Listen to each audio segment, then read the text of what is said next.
Ready? Start. About allegations made about the departments.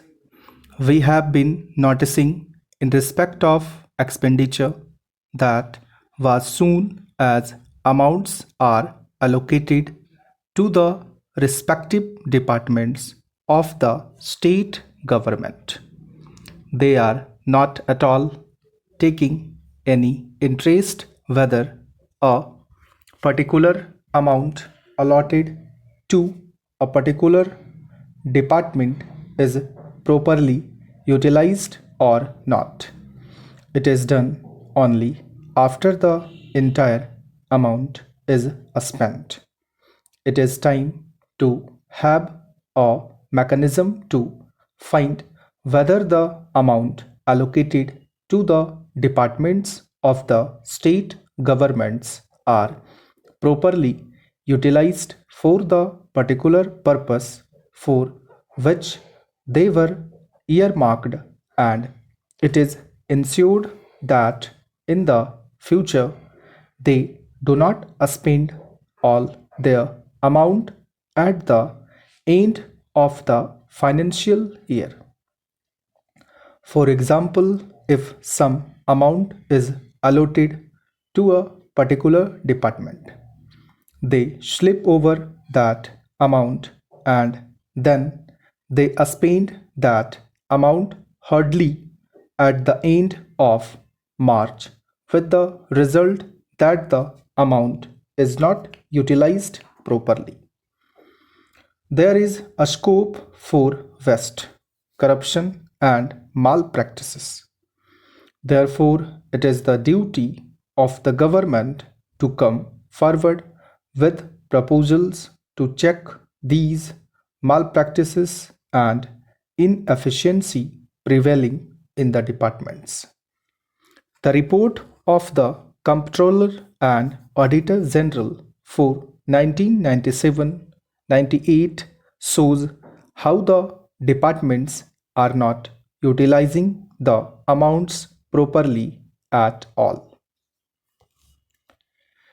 Government is committed to certain principles to give to the people everything they need.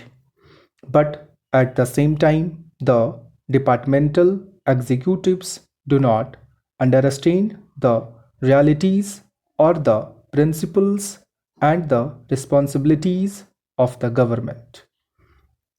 In those cases, I would like to ask the government to fix responsibility on a particular officer. What happens? Suppose some officer commits a mistake and the audit report finds something. A reply is given by the government and it is treated as if his responsibility is over.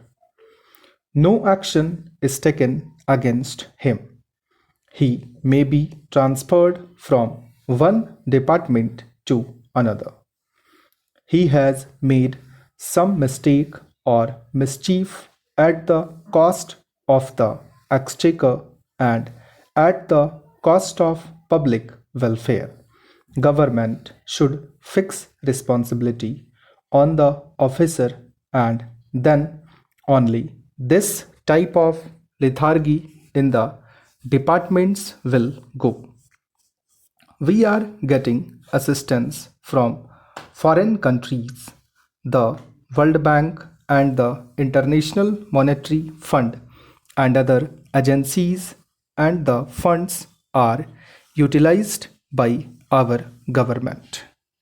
As far as India is concerned, I am happy that most of the funds are properly utilized. But at the same time, there may be some lacuna or shortcoming in the execution of projects.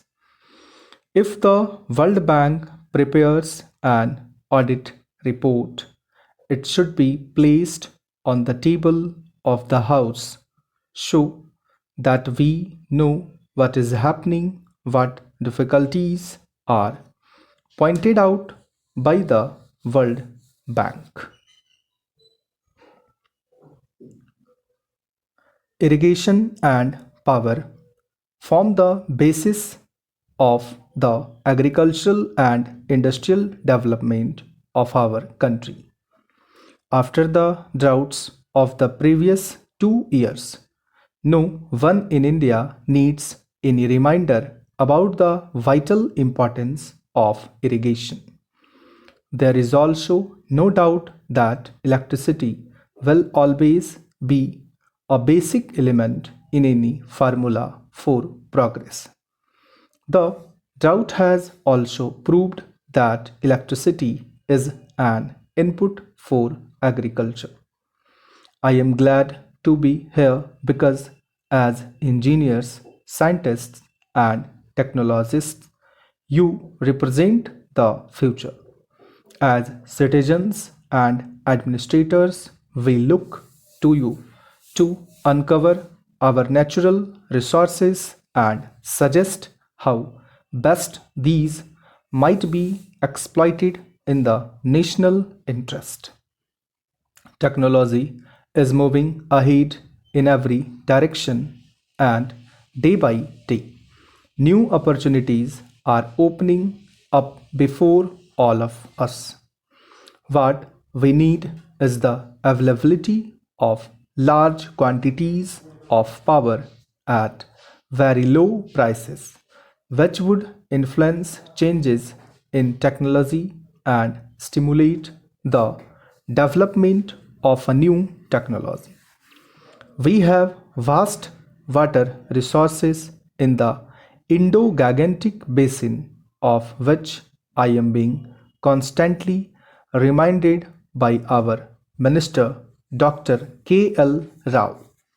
These must naturally be tapped for irrigation.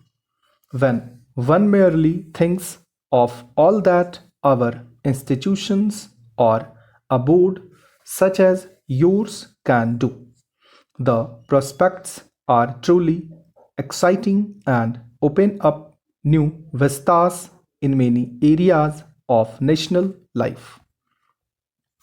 You have already mentioned, Mr. President, the importance of electrification, and I am glad to find that some aspects of rural electrification figure on your agenda. In most of our 5 lakh villages, people are still prisoners of daylight and therefore have a short working day.